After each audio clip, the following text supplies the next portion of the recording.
Hello everyone, कैसे हैं आप? आई होप आप अच्छे होंगे। मेरे बच्चे क्लास 9 सब्जेक्ट मैथमेटिक्स, तो मैथ्स का सिलेबस मैं आपको यहाँ पे पढ़ा रहा हूँ। तो अभी हम आपके एनसीईआरटी से चैप्टर नंबर 8 कर रहे हैं, दैट इज कोऑर्डिनेटर, जो कि बहुत ही इंपॉर्टेंट चैप्टर है। कोऑर्डिनेटर को अच्छे से समझने के लिए आपको चैप्टर 7 ये अच्छे से आना चाहिए। और कौन सा है चैप्टर 7? ट्राइंगल्स। चैप्टर 7 में आप सीखते हो कि हम दो ट्राइंगल्स को कॉन्ग्रेंट कैसे कर सकते हैं, ठीक है। तो चैप्टर 7 अगर अच्छे से आता है तो कोऑर्डिनेटर में कोई दिक्कत नहीं है। तो अभी तक हम कोऑर्डिनेटर में क्या कवर कर चुके हैं वो आपको बता दूं। एक्सरसाइज 8.1 यानी फर्स्ट एक्सरसाइज, टोटल इसमें 7 क्वेश्चंस थे, एकदम मैंने डिटेल में आपको पढ़ा दिए। और एक्सरसाइज करने से पहले मैं हमेशा आपको एग्जांपल्स भी करवाता हूं, तो एग्जांपल्स भी इसकी कवर हो चुकी हैं।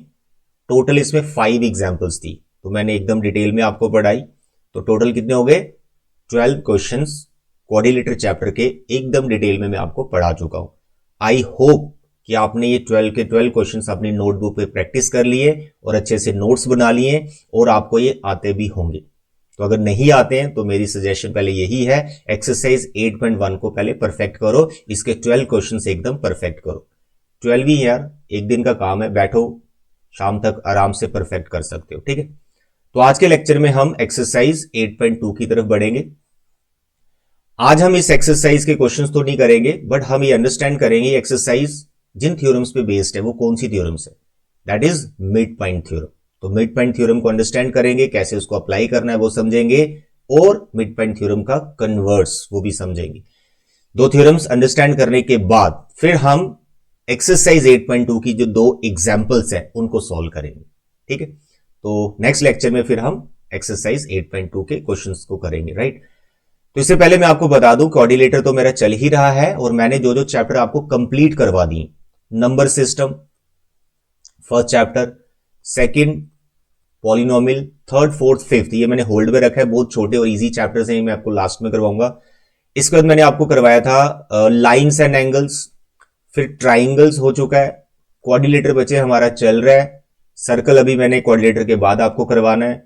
इसके बाद हीरोन फॉर्मूला ये हमारा कंप्लीट है, and surface area and volume ये भी कंप्लीट है। यानी लगभग 7 चैप्टर्स एकदम मेरे इस चैनल पर हो गए हैं।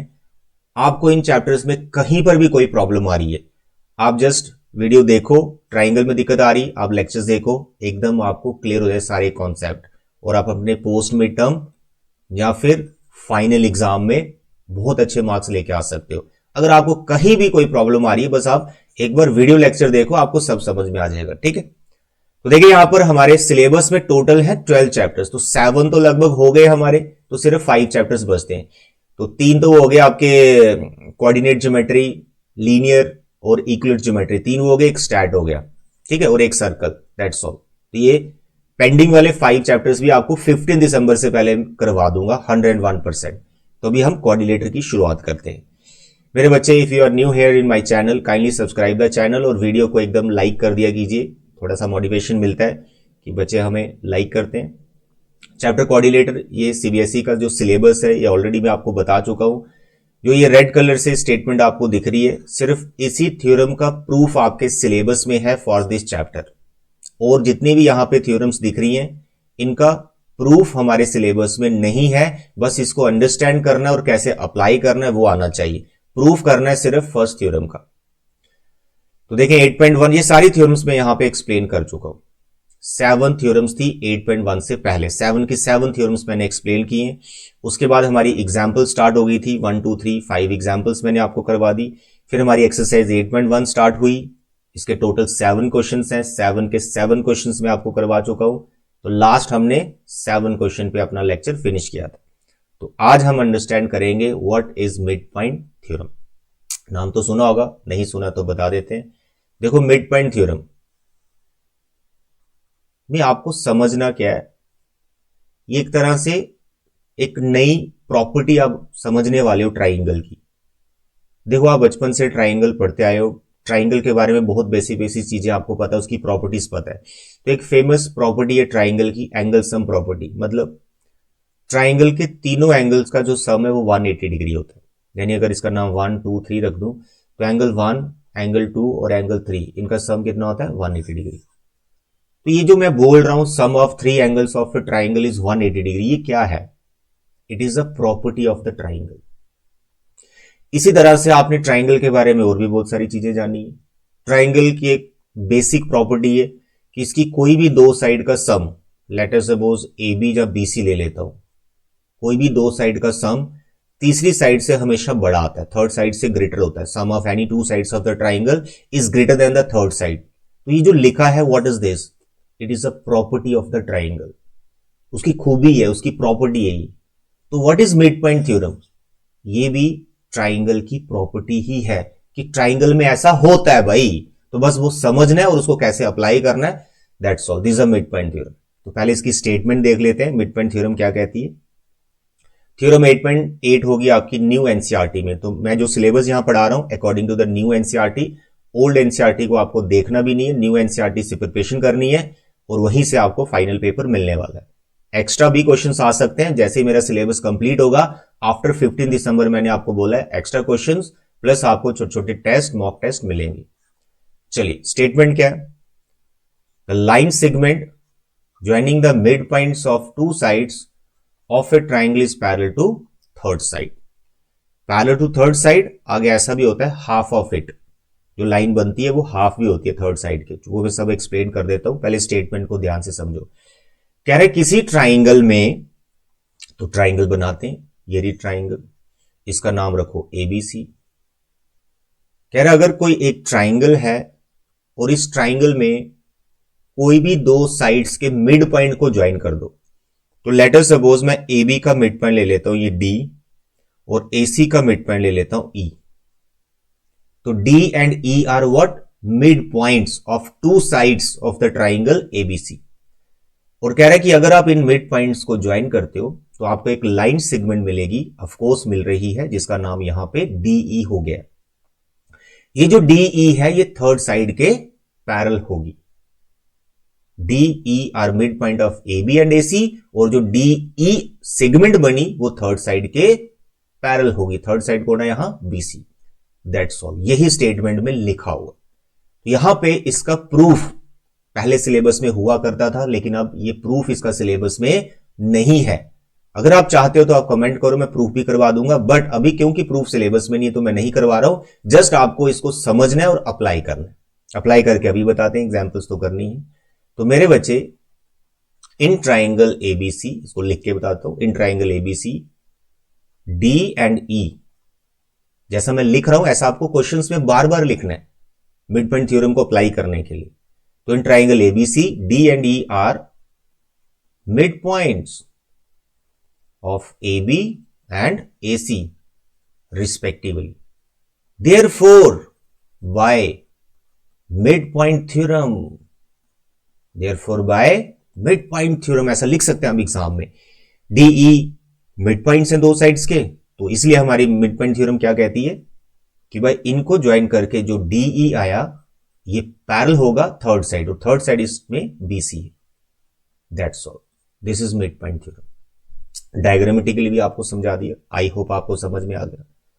अब यहां पर इसका एक रिजल्ट और होता है, वो भी मैं यहां पे लिख देता हूं। आल्सो ये जो DE बनता है ना, ये जो DE बनता है ये थर्ड साइड के हाफ होता है, यानी DE is half of BC। अगर ये रिजल्ट हमें कहीं यूज करना होगा तो वो भी हम कर सकते हैं, कोई प्रॉब्लम नहीं।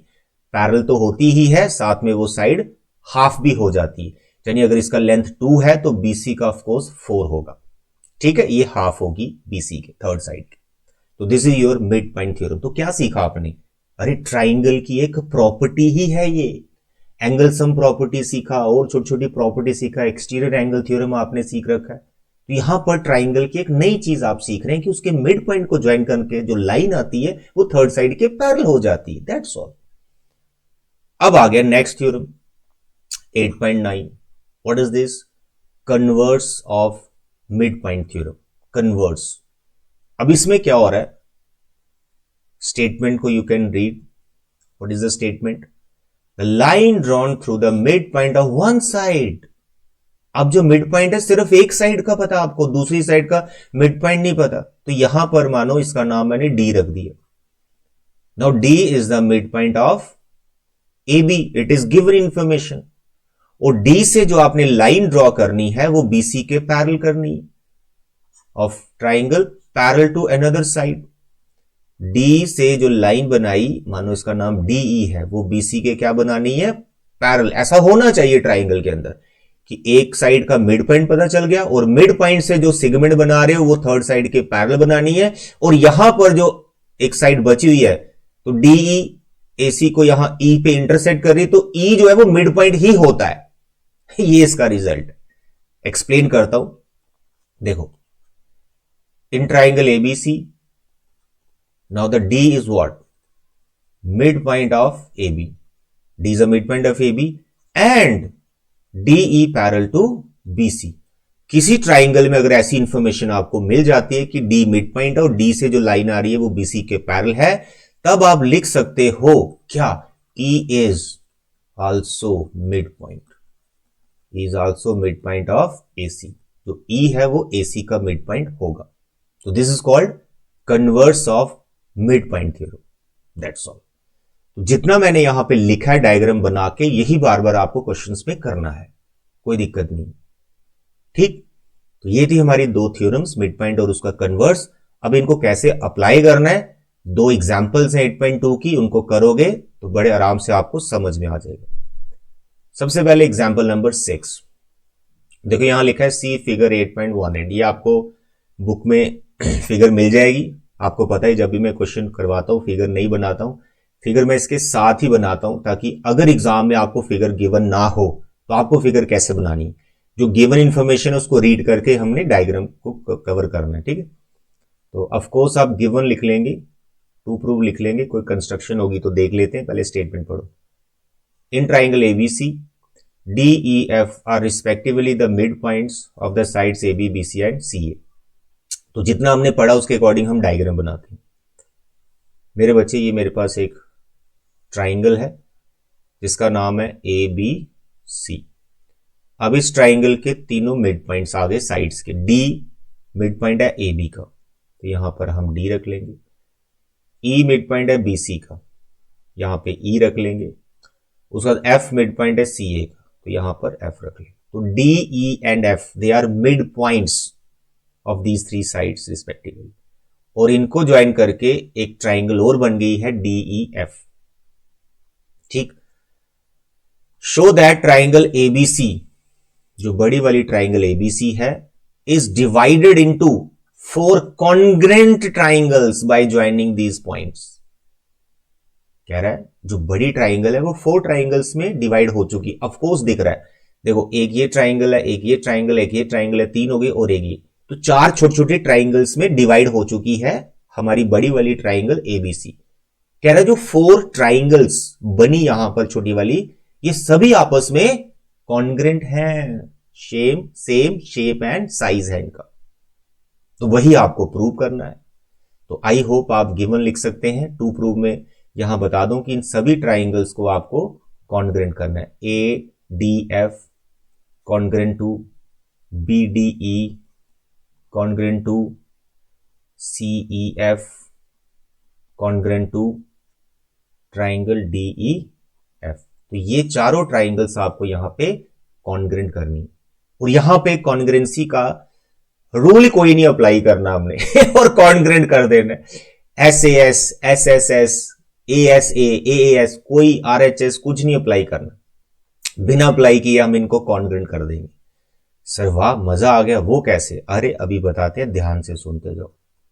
प्रूफ देखो मेरे बच्चे, यहां हम मिड पॉइंट थ्योरम अप्लाई करके क्या करेंगे, पैरेललोग्राम बनाएंगे किसी कोऑर्डिनेटर। तो अब वो देखो कैसे मेरे बच्चे। डी और ई क्या है, डी और एफ लेता हूं। डी और एफ क्या है, मिड पॉइंट है ए बी और ए सी के। तो अभी मिड पॉइंट थ्योरम में आपने क्या सीखा, तो ये डी ई डी एफ किसके पैरेलल होगी, बी सी के होगी, ठीक है। तो बस यही मैं आपको यहां पे लिखने वाला हूं, देखते जाओ। In triangle ABC, in triangle ABC D and F are mid points of A B and A C respectively. ये गिवन है हमें, ठीक है। तो अगर ये मिड पॉइंट है तो आप लिख सकते हो therefore by mid point theorem, क्या कहती है मिड पॉइंट थ्योरम? कि इन मिड पॉइंट्स को ज्वाइन करके जो लाइन सेगमेंट बनेगी यानी डीएफ बनी, ये किसके पैरेलल होगी? थर्ड साइड की। तो डीएफ बीसी के पैरेलल होगी। Is it clear? अगर डीएफ बीसी के पैरेलल है तो डीएफ बीई के भी पैरेलल होगी, उसी का पार्ट है, जहां फिर ईसी के भी पैरेलल होगी, उसी का पार्ट है, बीसी का ही पार्ट है ये दोनों। तो हम अभी बीई ले लेते हैं। तो और I can write DF parallel to B, इसको रखेंगे नंबर 1। तो बेसिकली मैं क्या करने वाला हूं, यहां पर एक कोऑर्डिनेटर है जिसका नाम है डी एफ ई बी, इसको मुझे पैरेललोग्राम बताना है। आता समझ में? तो उसके लिए मैं डीएफ को बीई के पैरेलल बता चुका हूं, यानी एक पेयर मैंने अपोजिट साइड्स का पैरेलल कर दिया। अब दूसरा पेयर भी करना है, तो दूसरे पेयर में ए बी और ई एफ को हम इन्वॉल्व करेंगे। तो यहां पर मैं अब लिखूंगा ई and F are mid points. ठीक है, नाउ सेम ट्राइंगल एबीसी रखेंगे। इन triangle ABC E and F are mid points. यहां पर 3 पैरेललोग्राम है। ठीक है, किसी एक को पहले प्रूव करो, मैं रैंडमली कोई ले रहा हूं, आप कोई भी पैरेललोग्राम ले सकते हैं। यहां पे जो 3 बन रहे हैं बता भी देता हूं कौन कौन से बन रहे हैं। ई and F are mid points of sides. बताओ ई किसका मिड पॉइंट है? बीसी का, और एफ है एसी का। ठीक है, therefore again by mid point theorem, क्या कहती है मिड पॉइंट थ्योरम? जो ईएफ सेगमेंट बनेगी, ये जो ईएफ ये किसके पैरेलल होगी? ए बी के। क्योंकि देखो ना ई और एफ मिड पॉइंट है, तो ऐसे ज्वाइन किया आपने इस लाइन को, तो इधर वाली साइड ए बी उसके पैरेलल होगी ये। तो E F parallel to A B. E F A B के तो पैरेलल है ही, ए बी के जो पार्ट्स हैं उनके भी पैरेलल होगी। तो यहां पर मैं बी डी ले रहा हूं, पैरेलल टू बी डी। और नंबर 2, अब नंबर 1 और नंबर 2 को ध्यान से देखो। डीएफ बीई के पैरेलल है, ये डीएफ बीई के पैरेलल है, और नंबर 2 में हमने अभी किया ईएफ बीडी के पैरेलल है। तो जो मैं हल्का हल्का ये शेड किया है, तो आप देखो ये एक कोऑर्डिनेटर है बीई एफ डी, ये पैरेललोग्राम बन चुका है क्योंकि इसके दोनों अपोजिट पेयर्स को मैंने पैरेलल कर दिए। बस यही आपको करना है, खत्म हो गया क्वेश्चन। बस अब आपको थोड़ा सा लिखना है। From 1 and 2 we can say what, जो हमारा कोऑर्डिनेटर है BE F D, BE F D is a parallelogram. Okay, reason कुछ नहीं देना, फ्रॉम 1 and 2 ही रीजन है उसका, अपोजिट पेयर्स हमने पैरेलल कर दिए। तो ये हो गया हमारा पैरेललोग्राम। अब याद करो जब हमने ये चैप्टर स्टार्ट किया, जो फर्स्ट इसकी थ्योरम है, उसमें हमने सीखा था कि किसी पैरेललोग्राम में, अभी इसका नाम है बीई एफ डी, किसी पैरेललोग्राम में अगर आप एक डायगोनल ड्रॉ करते हो, लेट अस सपोज ये डायगोनल बना रहा हूं, तो ये जो 2 ट्राइंगल बनाता है, ये दोनों ट्राइंगल्स कॉन्ग्रेंट होती हैं। तो यहां पे प्रूफ करने की आपको जरूरत नहीं है कि ये दोनों ट्राइंगल कॉन्ग्रेंट कैसे हो रही हैं, ये हमने थ्योरम अप्लाई कर लेंगे। तो बीई एफ डी आप देखो डायग्राम में, इसमें डायगोनल ड्रॉ हुआ रखा है डीई, तो डीई एक डायगोनल है इस पैरेललोग्राम का, तो उससे ये ट्राइंगल और ये ट्राइंगल हमारी कॉन्ग्रेंट हो रही हैं। That's all. तो मेरे बच्चे यहां पे डायगोनल दूसरा बनाएंगे हम, जैसा हमारी डायग्राम में ये आगे डी।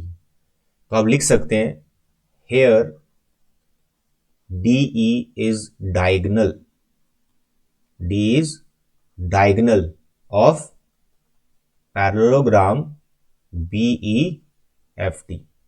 क्योंकि डीई डायगोनल है इस पैरेललोग्राम का, therefore triangle B D E is congruent to triangle F D E. इसको रखेंगे नंबर 3। देखो ये ट्राइंगल हमने कॉन्ग्रेंट कर दी।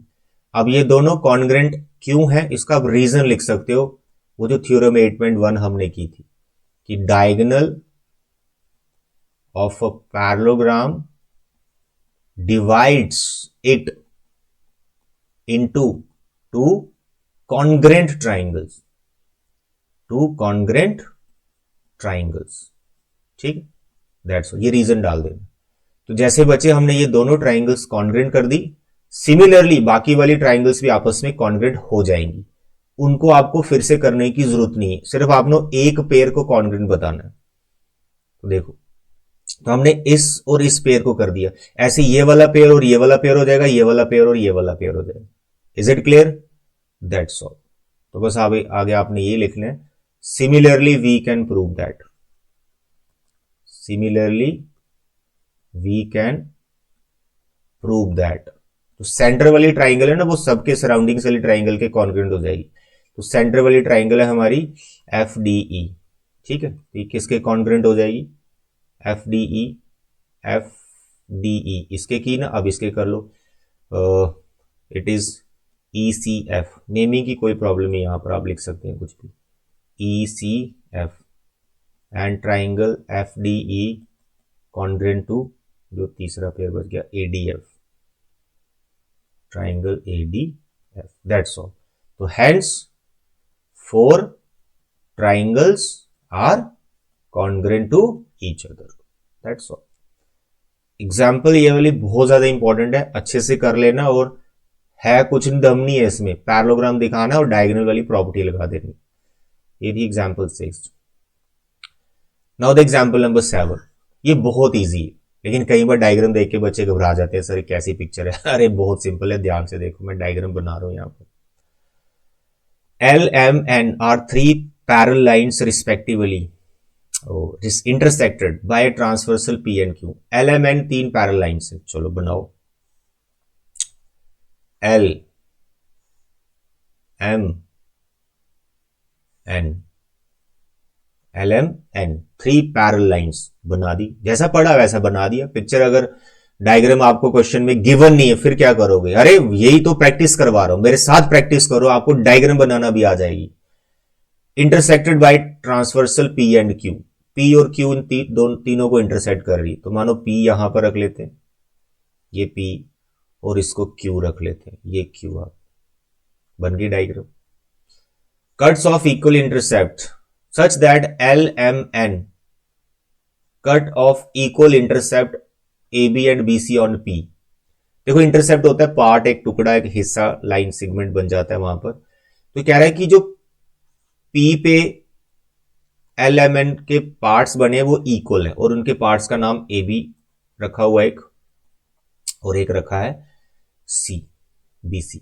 तो कह रहा है ए बी और बी सी इक्वल है, यानी तीनों पैरेलल लाइंस को पी ट्रांसवर्सल इंटरसेक्ट कर रही है ए बी और सी पे।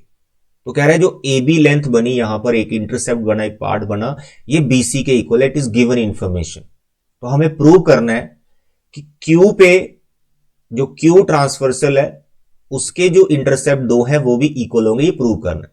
यानी इसका नाम हम रख लेते हैं ए बी सी, इसका नाम डी, इसका ई और इसका एफ। तो हमें 2 प्रूव करना है, D E is equal to E F. I hope आप गिवन लिख लेंगे, ये स्टार्टिंग का गिवन लिख लेना। तो एक जो गिवन मेन है वो मैं लिख देता हूं, A B is equal to B C, to prove DE is equal to E F. Given इतना नहीं, ये सारा लिखना, ठीक है। तो एक शॉर्ट में मैं लिख दिया A B is equal to B C. अब कैसे पहुंचे डीई और ई एफ तक? बहुत सिंपल है, छोटी सी कंस्ट्रक्शन करनी पड़ेगी।